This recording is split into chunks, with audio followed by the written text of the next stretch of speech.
श्री सच्चिदानंद सद्गुरु साईनाथ महाराज की जय। श्री सच्चिदानंद सद्गुरु अलिवेलु मंगम्म सहित भरद्वाज महाराज की जय। श्री सच्चिदानंद सद्गुरु नामपल्ली बाबा महाराज की जय। जय साई मास्टर। ఈ రోజు సత్సంగంలో మనం శ్రీ సాయినాథ ప్రబోధామృతం అనే గ్రంథాన్ని వివరించుకుంటున్నాం. రచన పూజ్య శ్రీ ఆచార్య ఎక్కిరాల భరద్వాజ మాస్టర్ గారు. దీనిలో అధ్యాయం సాయిబాబా బోధలు జీవిత కళ అనే అధ్యాయాన్ని మనం చదువుకుంటున్నాం. క్రితం సత్సంగంలో మనం ఏం చెప్పుకున్నామంటే మనలో మానసిక శారీరక దౌర్బల్యం అనేది ఎలా కలుగుతూ ఉంటుంది అనేది మనం చెప్పుకున్నాం. మాస్టర్ గారు చాలా డీటెయిల్గా రాయడం జరిగిందనమాట. ఏం చెప్పారంటే మనం బాల్యంలో చాపల్యం వలన అమాయకంగా మనం చేసే పనులు పెద్దలు తప్పుగా ఎంచి కేకలేస్తారు, కొడతారు. అది ఏమవుతుంది అప్పుడు? అది ఎందుకు తప్పో తెలియని పిల్లవాడికి పెద్దవాళ్ళంటే భయం రూపంలో మనసులో స్థిరపడిపోతుంది. వాడు పెద్దవాళ్ళని చూస్తే భయం, ఇంకా వాడికి అలా స్థిరపడిపోతుంది. వాడు ఎందుకు తప్పో తెలీదు. పేరెంట్స్ తిట్టారు, వాడిని కొట్టారు, కసురుకునేసరికి వాడికి ఏమైంది? భయం అనేది వచ్చింది మనసులో. ఆ భయం అట్లా వాడికి ఉండిపోయింది. ఆ లోపల కండరాలు అవి అట్లా వికారంగా ఉండిపోతాయి అన్నమాట లోపల. అదేమవుతుంది? భయం అనేది వాడి మనసులో అట్లా ఉండిపోతుంది, అది స్థిరపడిపోతుంట. పెద్దవాళ్ళంటే భయం, అది స్థిరపడిపోతుంట. అలాగే మనం ఇష్టపడిన పనిని అల్లరిగా తలచి నిరోధిస్తారు. దాని వలన నిరుత్సాహము, దుఃఖము మన హృదయంలో నిలిచిపోతాయి. మనకైనా అంతే కదండి, బాగా ఇష్టమైన పని ఒకటి ఉంటుంది, అది చేయడానికి ఎవరైనా మనని ఇచ్చేసారనుకోండి, చేయనివ్వకుండా చేశారనుకోండి, నిరోధించారనుకోండి, ఆ పని చేయనివ్వకుండా, ఏమవుతుంది? నిరుత్సాహం వస్తుంది మనకేమో ఇష్టం ఆ పని చేయడం, ఏమవుతుంది? నిరుత్సాహం వస్తుంది, మనకి బాధ వస్తుంది.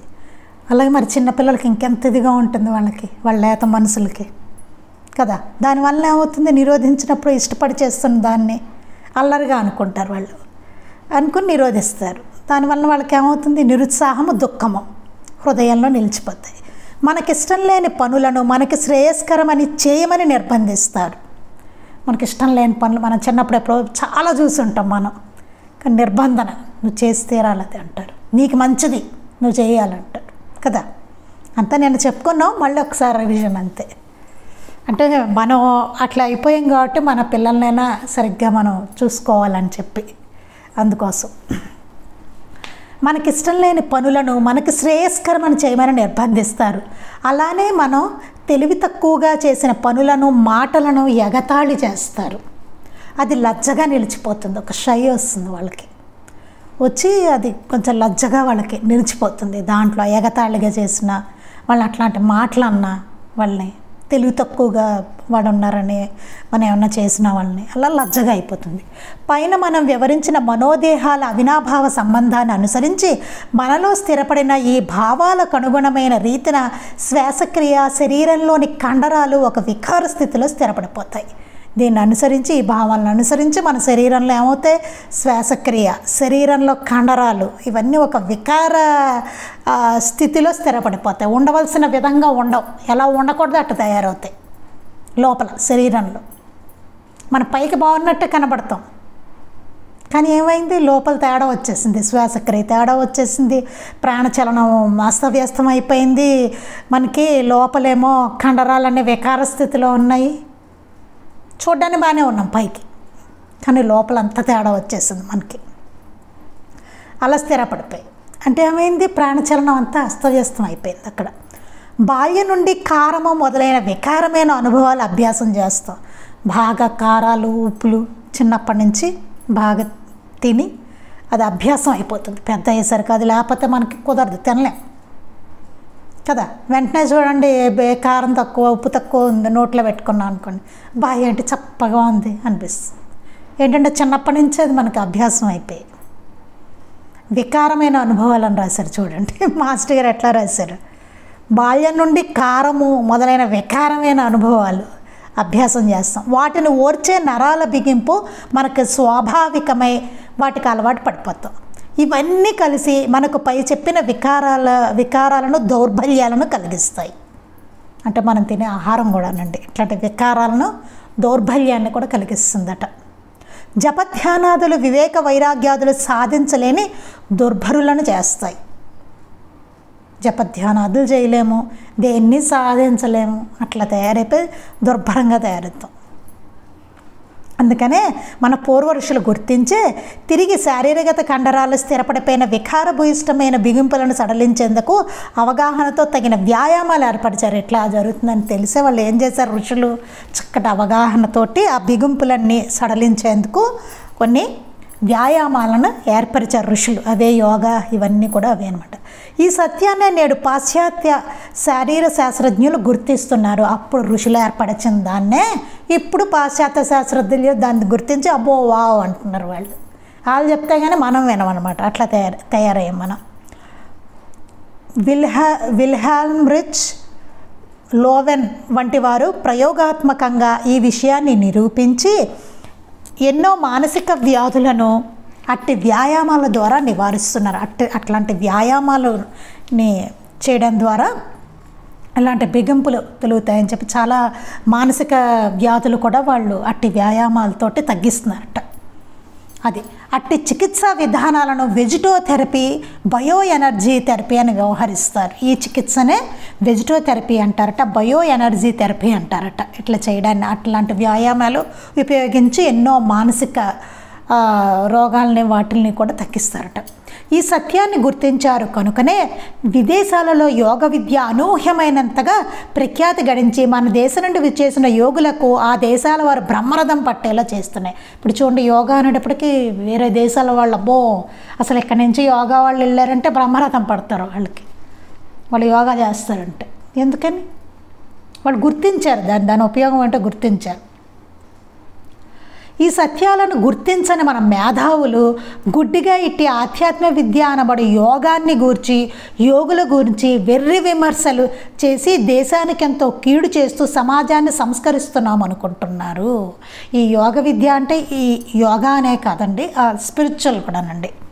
స్పిరిచువాలిటీలో కూడా మన భారతదేశంలో ఎట్లా ఉందంటే తెంపు లేకుండా ఉంది స్పిరిచువాలిటీ అన్నది. అందుకని ఎవరైనా సరే ఇక్కడి నుంచి విదేశాలకు వెళ్ళారంటే వాళ్ళకి అబ్బో చాలా గౌరవంగా చూస్తారు విదేశాలకు వెళ్తే ఇక్కడి నుంచి. అది కూడా అనమాట. అందుకని వాళ్ళు అదంతా గుర్తించారు. ఇక్కడ ఎంత ఉందో ఆ సంపద అంతా ఎట్లా ఉందో వాళ్ళు గుర్తించి చేస్తున్నారు. కానీ మన వాళ్ళు మాత్రం ఇక్కడ మేధావులు అంటే మనం ఇక్కడ ఉన్న వాళ్ళు అనమాట, గుడ్డిగా ఇట్టి ఆధ్యాత్మ విద్య అనబడే యోగాన్ని గూర్చి, యోగుల గూర్చి వెర్రి విమర్శలు చేసి దేశానికి ఎంతో కీడు చేస్తూ సమాజాన్ని సంస్కరిస్తున్నాం అనుకుంటున్నారు. సమాజాన్ని ఏదో సంస్కరిస్తామని అనుకుంటూ ఇట్లాంటి యోగుల్ని వాళ్ళని విమర్శిస్తూ ఉంటారంట, ఆధ్యాత్మికతని వీటిని విమర్శిస్తూ ఉంటారు. ఇప్పుడు చూడండి, మరి బాబాని చూడండి, ఎంతమంది విమర్శించే వాళ్ళు ఎంతోమంది ఉన్నారు కదా, ఎంతమంది ఉన్నారు చూడండి. అసలు ఆయన విలువ ఏంటో ఏమన్నా తెలిసిందా? అసలు ఆయన ఎందుకు వచ్చారు, ఏంటి, ఎంతటి మహనీయుడు ఆయన. మనకి ఎంత సంపద ఆయన మహారాష్ట్రలో ప్రకటమయ్యారు, మన దేశంలో, అవునా, షిరిడీలో. కానీ ఇంకా వాళ్ళు అట్లా విమర్శిస్తున్నారంటే అసలు అర్థం ఏమైనా ఉంది? ఇలా ఎందరో. అందుకని యోగ విద్యను అమల్లోకి తెచ్చే హిందూ, బౌద్ధ, జన్, తావో మతాలను పాశ్చాత్యులు ఎంతగానో ఇందుకే ఆదరిస్తున్నారు. అంటే యోగ విద్యను కూడా అమల్లోకి తెచ్చిన హిందూ, బౌద్ధ, జన్, తావో మతాలను పాశ్చాత్యులు కూడా ఇందుకే ఆదరిస్తున్నారు. తాము గుడ్డిగా విశ్వసించి వల్లించే భౌతికవాదం ఎక్కడ తలక్రిందులవుతుందో అన్న భయంతో మన మేధావులు వాటిని విమర్శించి ప్రజల కళ్ళను మూస్తున్నారు. వారే ప్రబలమైన మూఢనమ్మకాలకు గురై జనాన్ని గురి చేస్తున్నారు. వాళ్ళే అసలు మూఢనమ్మకానికి గురవుతున్నారు, ప్రజలను కూడా దానికి గురి చేస్తున్నారు అని చెప్తున్నారు అన్నమాట. ఇక్కడ ఇవాళ మనం ఇక్కడి నుంచి చెప్పుకోవాలి. ఇందులో నేను ఇంకా పెద్దగా వివరించనండి. ఇది మనం మాస్టర్ గారు రాశారు కాబట్టి చదువుకోవాలి. మాస్టర్ గారు రాశారు కాబట్టి ఇప్పుడు మనం చదువుకుంటున్నాం. జస్ట్ చదివేస్తాను నేను, ఇదేమీ వివరించను. అది జస్ట్ కొంతవరకు, తర్వాత మిగతాది వివరిస్తాను నేను. పైన చెప్పిన రీతిన శరీరంలో కొన్ని కృత్రిమంగా బిగింపుల వలన శ్వాస ప్రాణచరణము స్థిరపడడం వల్ల మనసు వికారాలకు గురవుతుంది. అంటే మన మనసులో వికారాలు ఎందుకు వస్తాయి అని చెప్తున్నారనమాట. శరీరంలో కొన్ని కృత్రిమ బిగింపుల వలన అనమాట. అది సహజమైనవి కాదు, ఇట్లా కృత్రిమమైన బిగింపులు వచ్చేస్తాయి మనకి. దానివల్ల శ్వాస ప్రాణచరణము స్థిరపడడం వల్ల మనసు వికారాలకు గురవుతుంది. అసలు మన మనసు అలాంటి వికారాలకు ఎందుకు గురవుతుంది, వికార భావాలకి అన్నది. మహనీయులు వాళ్ళకెవరికి అలాంటి వికార భావాలు ఉండవు, మన మనుషులకే ఉంటాయి. మన సామాన్యులకి వికార భావాలు ఉంటాయి. అసలు ఎందుకు వస్తాయి వికార భావాలు అంటే అట్లాంటి కృత్రిమ బిగింపులు అన్నమాట. వాటి వల్ల శారీరక మానసిక అస్తవ్యస్తం వ్యక్తుల్లో స్థిరపడడం వల్ల వారి శారీరక మానసిక క్రియలన్నీ ప్రకృతి సిద్ధంగా పనిచేయజాలవు. అట్లా ఉన్నప్పుడు ఏమవుతుంది, శారీరక మానసిక క్రియలన్నీ ప్రకృతిని అనుసరించి జరుగుతాయి. మామూలుగా మనకి ఇట్లా కృత్రిమ బిగింపులు మానవుల్లో ఇట్లా వచ్చేయడం వల్ల ఏమవుతుందంటే అవి ప్రకృతికి సిద్ధంగా మాత్రం పనిచేయవు. ప్రకృతి అనుగుణంగా ప్రకృతి సిద్ధంగా పనిచేయవు అవి. అదనమాట. శరీరంలో అన్ని క్రియలలాగానే లైంగిక సంభోగం కూడా నిర్దిష్టంగా జరగదు. వీర్య నిగ్రహం సరిగా జరగదు. స్త్రీ పురుషులకు సంభోగం వలన కలుగవలసిన భావప్రాప్తి కలగదు, కనుక తృప్తి కలగదు. ఇట్టి అసంతృప్తి విషయ సుఖాలను చింతించేలాగా చాపల్యాలకు గురయ్యేలాగా చేసి ఎంత అభ్యసించినా ఇంద్రియ మనోనిగ్రహ రూపమైన వైరాగ్యం దృఢపడదు. వికృతమైన అశ్లీల సాహిత్యాన్ని, కళను ప్రత్యక్షంగానో రహస్యంగానో వాంఛించేలాగున మనుషులను తయారు చేస్తుంది. ఇంతటికీ కారణమైన అస్తవ్యస్తాన్ని గుర్తించని గుడ్డి లైంగిక శాస్త్ర నిపుణులు, వైద్యులు పనికిమాలిన నకిలీ లైంగిక శాస్త్ర గ్రంథాలను రచించి నిరర్ధకమైన మందులను అమ్ముకొని లాభపడుతుంటారు. ప్రకృతిలో మరే ప్రాణికి లేని ఈ సమస్య మానవులకే ఎందుకు రావాలి? అది తెలియని మన గుడ్డి ప్రగతివాదులు, నకిలీ శాస్త్రవేత్తలు మన మూఢాచారాల వలన, విశ్వాసాల వలన ఇలాంటి దుస్థితి ఏర్పడిందని చెప్పి తమను మనను మోసపుచ్చుతున్నారు. ఈ వివరం నేను రచించిన లైంగిక జీవనం అన్న గ్రంథంలో చూడవచ్చును.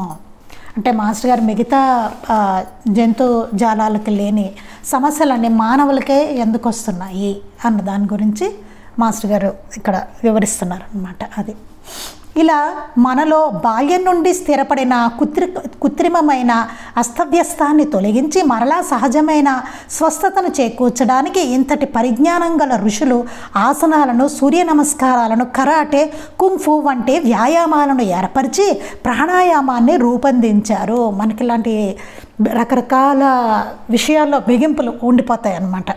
మానసికంగాను, శారీరకంగాను, అన్ని రకాలుగాను అన్నమాట. అందుకని బాల్యం నుండి స్థిరపడిపోయిన ఇట్లాంటి కృత్రిమమైన అస్తవ్యస్తాన్ని తొలగించి మరలా సహజమైన స్వస్థతను చేకూర్చడానికి ఇంతటి పరిజ్ఞానం గల ఋషులు, ఎంతో పరిజ్ఞానం ఉన్న ఋషులు మనకి ఆసనాలు, సూర్య నమస్కారాలు, కరాటే, కుంఫు ఇలాంటి వ్యాయామాలు ఏర్పరిచి ప్రాణాయామాన్ని రూపొందించారు. ఇవన్నీ అందుకే రూపొందించారు. లోపల మనకి శారీరక మానసిక దౌర్బల్యాలన్నీ పోతాయి. దానివల్ల ఈ కృత్రిమమైన బిగింపులు పోయి శరీరం సహజ సిద్ధంగా తయారవుతుంది. ఎందుకంటే వీటన్నిటిని బాల్యం నుంచే అభ్యసించాలి. ఇప్పటికిప్పుడు కాదండి, బాల్యం నుంచే అభ్యసించాలి ఇవన్నీను. అందుకే పిల్లలకి మాస్టర్ గారు ఎప్పుడు చెప్పేవారండి, పిల్లలకి కరాటే, కుంఫు లాంటి మగ పిల్లలకి అవి నేర్పించండి, ఆడపిల్లలకేమో డాన్స్, చక్కగా క్లాసికల్ డాన్స్ అట్లాంటివి నేర్పించండి. ఇంట్రెస్ట్ ఉంటే ఆడపిల్లలు నేర్చుకోవచ్చు చక్కగా. అంటే ఈ కాలంలో అవసరం అవుతుంది కాబట్టి వాళ్ళు నేర్చుకోవచ్చు, తప్పేం కాదు ఇప్పుడున్న పరిస్థితులకి కదా. అందుకని మాస్టర్గా చెప్పేవారు అనమాట, ఈ కృత్రిమమైన బిగింపులు సడలుతాయి. అందుకని పిల్లలకి ఈ కరాటే, కుంఫు, వ్యాయామం, సూర్య నమస్కారాలు, యోగా, ఇవన్నీ ఆసనాలు వేయడం ఇవన్నీ చేయాలని మాస్టర్గా చెప్పేవారు. చాలా అవసరం అన్నమాట ఇది. వాళ్ళ చాలా జీవితంలో చాలా ఉపయోగం, అన్ని రకాలుగా మానసికంగా, శారీరకంగా కూడా. సహజ సిద్ధంగా వాళ్ళ శరీరమును, మనస్సు, అన్నీ, మైండ్ అన్నీ పనిచేస్తాయి అప్పుడు. లేకపోతే అంత చదువుకుంటున్నాను నిన్నటి నుంచి అట్లా ఉంటారు. మరి మనకు అనిపిస్తుంది, నాకు అప్పుడు డౌట్ వచ్చింది, సరే చిన్నప్పటి నుంచి చేయాలి, మనం చేయలేదు చిన్నప్పటి నుంచి, ఇప్పుడు మన పరిస్థితి ఏంటి అనిపిస్తుంది మనకి. ఎలా మరి ఎట్లా గట్టిగా ఒక గ్రంథం ఎట్లా చదువుతాము, ఒక గంట కూర్చొని మానసిక దౌర్బల్యం ఉన్న వాళ్ళం ఒక గంట కూర్చొని పూజ ఎట్లా చేస్తాం, ధ్యానం ఎట్లా చేస్తాం, ఇవన్నీ ఎట్లా జరుగుతాయి సత్సంగంలో చక్కగా విన్నది ఎట్లా మనం అవగాహన చేసుకుంటాం, ఇవన్నీ మనకి ఎట్లా వస్తాయి? అసలు చదువుకున్న గ్రంథమైనా అవగాహనకు రావాలి కదా, బుర్ర పని చేయాలి కదా మనకి, ఇవన్నీ అసలు ఎలాగా అని అనిపించేది నాకు. దానికి సమాధానం దొరికింది. ఐ థింక్ వేదమ్మ గారు చెప్పినట్టున్నారు, నాకు గుర్తు రావట్లేదు, వేదమ్మ గారు అనుకుంటా చెప్పారు ఒకసారి. అదేమవుతుందంటే అట్లా ఉన్న వాళ్ళకి మహాత్ముల సన్నిధిలో చక్కగా సెట్ అవుతాయి, వారి సన్నిధిలో సెట్ అవుతాయి మనకి. అందుకే సన్నిధికి వెళ్ళాలి. లోపల ఉన్న బిగింపులు అవన్నీ కూడా సెట్ అవుతాయి, గ్రాడ్యువల్గా సెట్ అవుతాయి. సన్నిధికి వెడుతూ ఉంటే సెట్ అవుతుంది మనకి. అంటే ఇప్పుడు మనం ఇంకేం చేయలేం కదా వాటిని, మనం ఇంత వయసు వచ్చేసాక అప్పుడు వారి సన్నిధే వాటిని అన్నిటిని మనకి సెట్ చేస్తుందట. కాకపోతే మనకు కూడా తీవ్రంగా చేయాలన్న ఇది ఉండాలన్నమాట. కాస్త జపధ్యానాలు చేయాలను, గ్రంథం చదువుకోవాలను, ఆ పట్టుదల కొంచెం ఆ తపన కూడా మనలో ఉండాలి. ఉన్నప్పుడు ఆటోమేటిక్గా వాళ్ళు మనకి సెట్ చేస్తారు.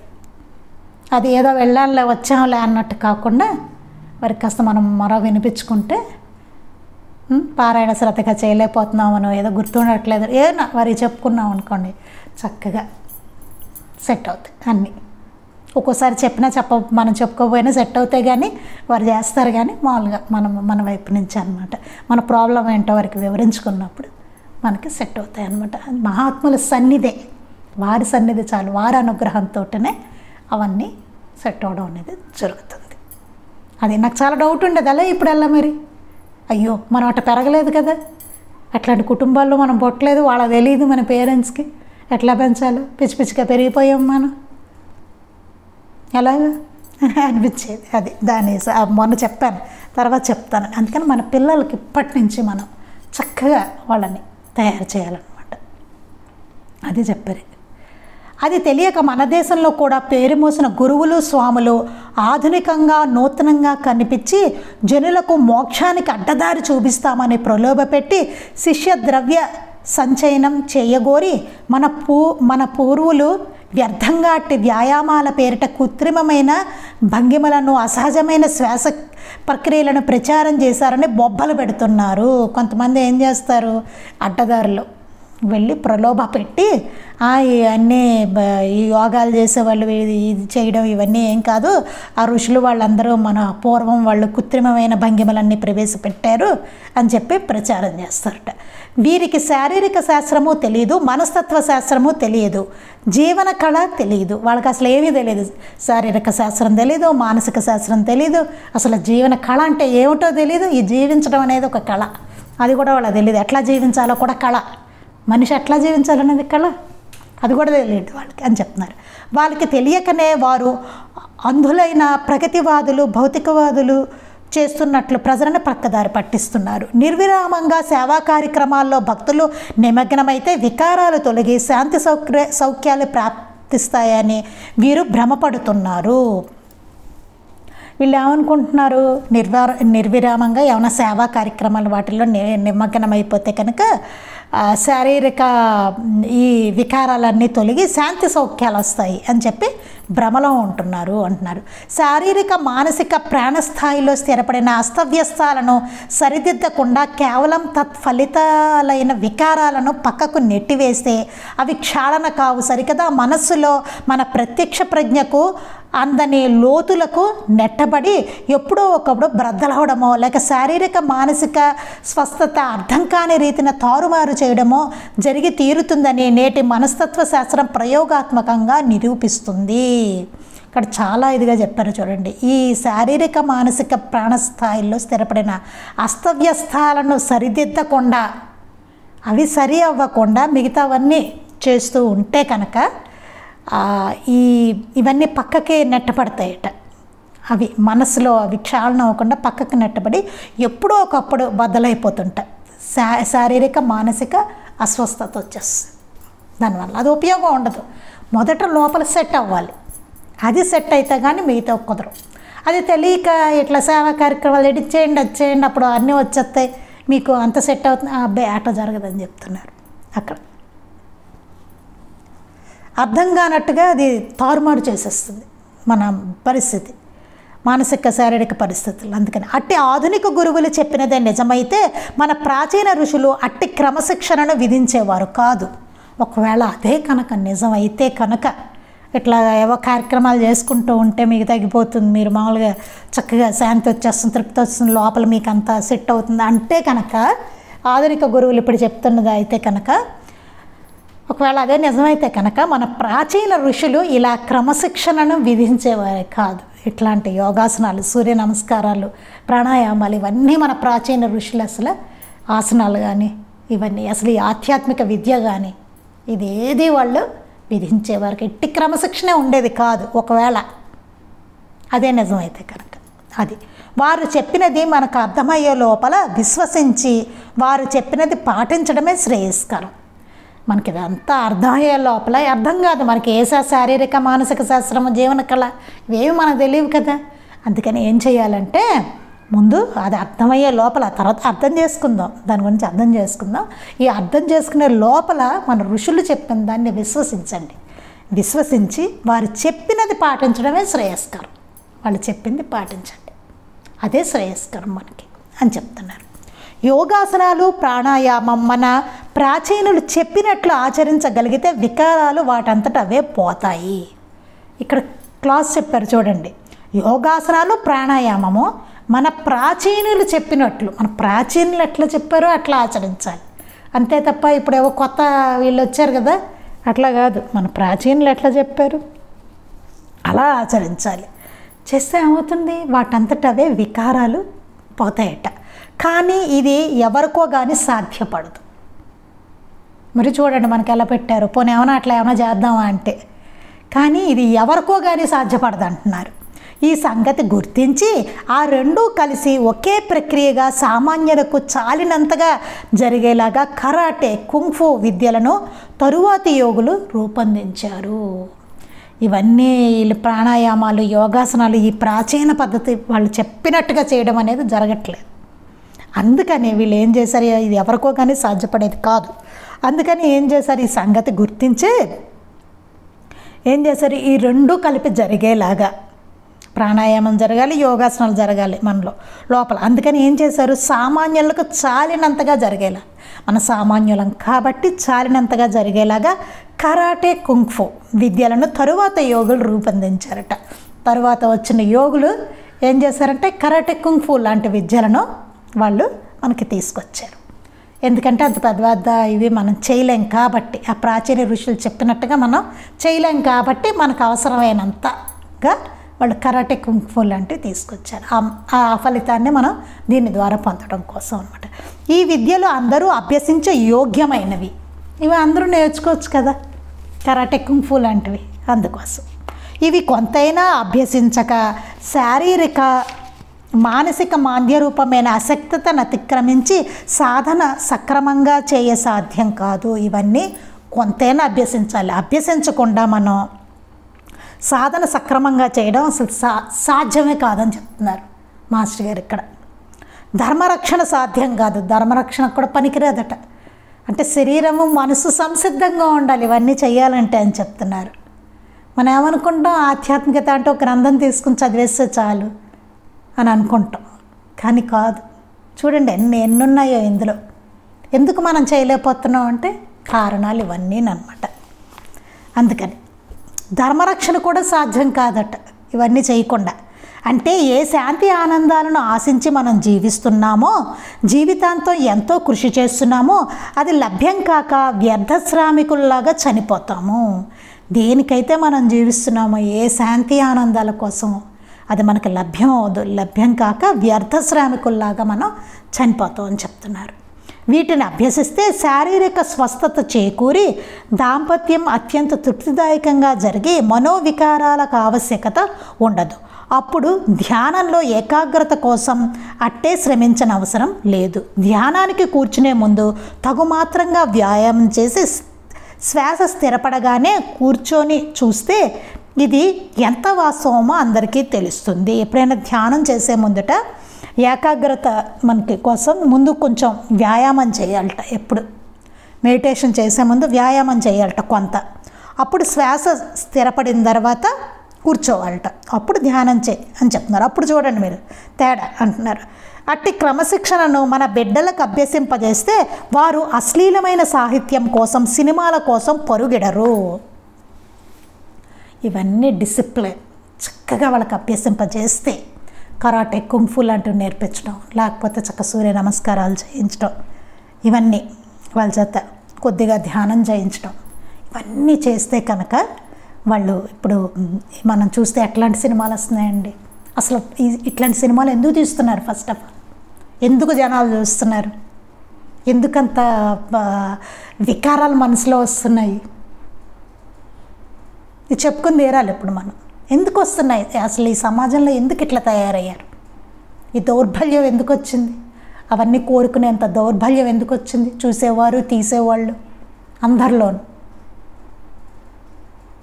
అదనమాట ఇక్కడ పాయింట్. గ్రహించండి అసలు ఎందుకు వచ్చింది అన్నది. అప్పుడేంటి, పిల్లలు ఇట్లా అలా మనకు ఆ డిసిప్లిన్ లేకపోవడం వల్లే, శారీరక మానసికమైన ఆ క్రమశిక్షణ లేకపోవడం వల్లే అన్నమాట. ఇప్పుడు అది పిల్లలు అట్లా ఉండకుండా ఉండాలంటే చిన్నప్పటి నుంచి అభ్యసింపజేయాలి ఆ డిసిప్లిన్. చేస్తే అప్పుడు ఏమవుతుంది, అశ్లీలమైన సాహిత్యం కోసం, సినిమాల కోసం పరుగెడరు. అప్పుడు అలాంటి వాటి కోసం వాళ్ళు పరిగెట్టరు అప్పుడు అని చెప్పారు. స్వస్థమైన వారి మనస్సులకు అవి ఎంత జుగుప్సాకరమో తెలుస్తుంది. వాళ్ళకి అర్థమవుతుంది వాళ్ళ మనసుకు అప్పుడు, చిచ్చి ఎంత అసహ్యమైనవా అని వాళ్ళకి అనిపిస్తుంది. ఎట చూస్తున్నారు వీళ్ళందరూ, చిచ్చి అని అనిపిస్తుంది. ఇప్పుడు మరి అసహ్యం లేకుండా అందరూ సినిమా హాల్లో కూర్చొని చూస్తున్నారు కదా. ఎంత చెత్త అయినా కూడా అందరూ కలిసి చూసేలాగా అయిపోయింది ఇప్పుడు పరిస్థితి. అంటే కనీసం సిగ్గు కూడా వేయట్లేదు. హాల్ అంతా మనుషులు కూర్చుంటారు కదండి. మన ఏమైనా ఒక భార్య భర్త కూర్చుంటారా? అట్లా కూడా కాదు ఇప్పుడు, అలా కూడా లేవు కూర్చొని చూసేలాగా. అవునా? ఇంకా మరి పిల్లల్ని అట్టుకుని ఎడితే దానింత దరిద్రం ఇంకేమైనా ఉందా? ఇప్పుడు ఒక్క సినిమా బాగుంటుందండి. అసలు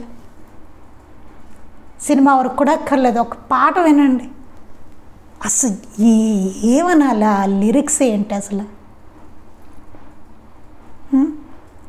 పిల్లలు అసలు పాప అర్థం కూడా తెలియకుండా వాళ్ళు పిచ్చి పిచ్చిగా పాడేస్తున్నారు దాన్ని. అది పరిస్థితి. ఎంత జుగుప్సాకరమైన విషయాలని చెప్తున్నారు ఇవన్నీ. అందుకని ఎంతో జుగుప్సాకరమైన తెలుస్తుంది, వాళ్ళకి తెలుస్తుంది, వాళ్ళకి అర్థమవుతుంది. అట్టి క్రమశిక్షణ వాళ్ళు ఏర్పరచుకుంటే శరీరానికి, మనసుకి. అయితే ధర్మబోధ చేయకనే శారీరకమైన తర్ఫీదిస్తే కొన్ని వికారాలు వారిలో మిగిలి వారి శారీరక దారుఢ్యం పాశవికంగా మారి రాక్షసుల బలంలాగా ధర్మనాశనానికి హేతు అవుతుంది. మళ్ళీ ఇక్కడ ఒక కండిషన్ పెట్టారు మాస్టర్ గారు, ధర్మబోధ చేయాలి వాళ్ళకి. చెయ్యకుండా కనుక శరీరానికి ఆ తర్ఫీది ఇస్తే కనుక ఇలాంటి మానసిక వికారాలు కొన్ని మిగిలిపోయి ఆ శారీరక దారుఢ్యాన్ని పాశవికంగా మారి రాక్షసుల బలంలాగా ధర్మ నాశనానికి హేతు అవుతుంది. రాక్షసులు కూడా బలవంతులు కదండి వాళ్ళు, కానీ వాళ్ళు ఏం చేశారు? వాళ్ళు ధర్మానికే నాశనాన్నే చేశారు. అట్లా అయిపోతుంది. ఎందుకంటే వాడికి ధర్మబోధ జరగలేదు కాబట్టి. ధర్మబోధ జరగాలి, దీనికన్నా ముందు ధర్మబోధ జరగాలి. జరిగి అప్పుడు వాళ్ళు శరీరానికి తగ్గ తర్ఫీదునిచ్చుకోవాలి. దీన్ని బట్టి ఆలోచించండి. ఆధ్యాత్మ విద్య, యోగ విద్య ఇవన్నీ ఎంత అవసరమో చిన్నప్పటి నుంచి కావాలి. ఏది ధర్మమో తెలియాలి వాళ్ళకి, అసలు ఏది మంచి ఏది చెడు ఇవన్నీ వాళ్ళు తెలుసుకుంటే వాళ్ళ జీవితం అంతా చక్కగా హాయిగా అయిపోతుంది వాళ్ళకి.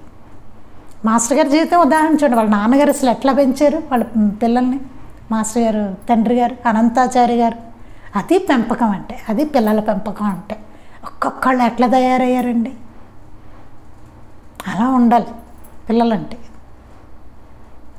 అవునా? ఒకసారి చూడండి మాస్టర్ గారు చిన్నతనం ఎట్లా ఉండేది, వాళ్ళ నాన్నగారు ఎట్లా పెంచారో వాళ్ళని, ఎంత బాగానో. అదనమాట. బాల్యం నుండి శారీరకంగా స్థిరపడే బిగింపులన్నీ మానసిక స్థితుల వలన కలిగినవే కనుక మనస్సు కూడా సంస్కరించాలి. మనస్సు ఎందుకండి సంస్కరింపబడాలంటే మన బాల్యం నుండి శారీరకంగా స్థిరపడే బిగింపులన్నీ మానసిక స్థితుల వలనే కలిగాయి కాబట్టి మనస్సును కూడా సంస్కరించాలి. అందుకు ధర్మబోధ ధ్యానాదులను బాల్యం నుండే అభ్యసింపజేయాలి. మనం ఇందాక చెప్పుకున్నట్టుగా అందుకే వాళ్ళకి చిన్నప్పటి నుంచి బాల్యం నుంచే ధర్మబోధ చేయాలి, ధ్యానాదులు చేయాలి. అందుకే ఇదివరకు గురుకులాల్లో ఇవన్నీ జరిగేవి. చక్కగా ధర్మబోధ చేయించేవాళ్ళు, వాళ్ళ చేత సూర్య నమస్కారాలు ఇవన్నీ చేయించేవారు, అన్నీ ఉండేవి. వాళ్ళకి చక్కటి ధ్యానం చేయించేవారు, చక్కటి డిసిప్లిన్ ఉండేది. ఆటలు కూడా ఆడుకునేవాళ్ళు వాళ్ళు అన్నీ. ఇట్టి క్రమబద్ధమైన ప్రాథమిక జీవిత దశనే బ్రహ్మచర్యం అన్నారు పెద్దలు. దీన్నే బ్రహ్మచర్యం అన్నారండి. నిర్దిష్టంగా చేసేదే బ్రహ్మచర్యం. ప్రాథమిక జీవిత దశనే క్రమబద్ధమైన దాన్నే బ్రహ్మచర్యం అన్నట్టు.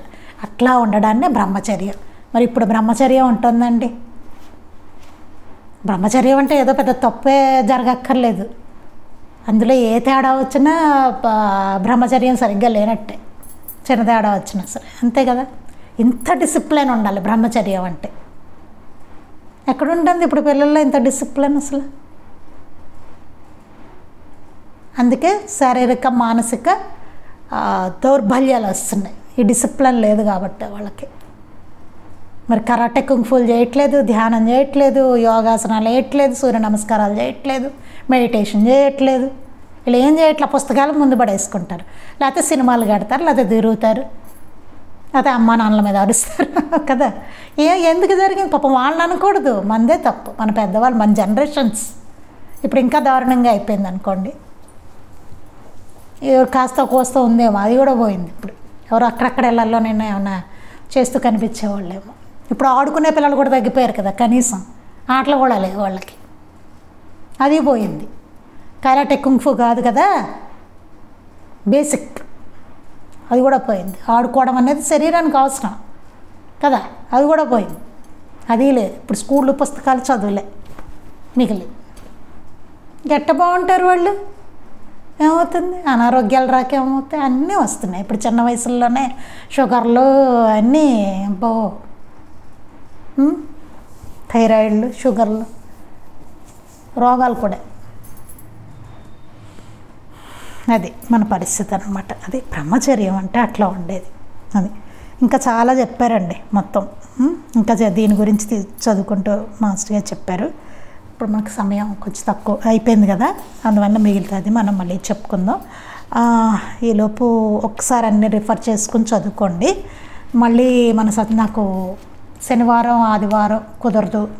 సో మళ్ళీ మనం సోమవారం కానీ మంగళవారం కానీ, ప్రాబబ్లీ మంగళవారం అవుతుందేమో, సోమవారం 50-50 ఛాన్సెస్. ఒకవేళ కుదిరితే సోమవారం, లేకపోతే మళ్ళీ మనం మంగళవారం సత్సంగంలో కలుద్దాం. ఈలోపు కొద్దిగా చదువుకుంటే మన పిల్లలకు ఉపయోగకరంగా ఉంటుంది. అది శ్రీ సచ్చిదానంద సద్గురు సాయినాథ్ మహారాజ్ కీ జై.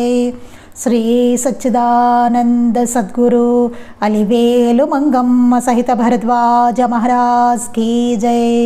శ్రీ సచ్చిదానంద సద్గురు నాంపల్లి బాబా మహారాజ్ కీ జై. గురుదేవ దత్త అవధూత చింతన. లోకా సమస్తాః సుఖినో భవంతు. లోకా సమస్తాః సుఖినో భవంతు. లోకా సమస్తాః సుఖినో భవంతు. జై సాయి మాస్టర్.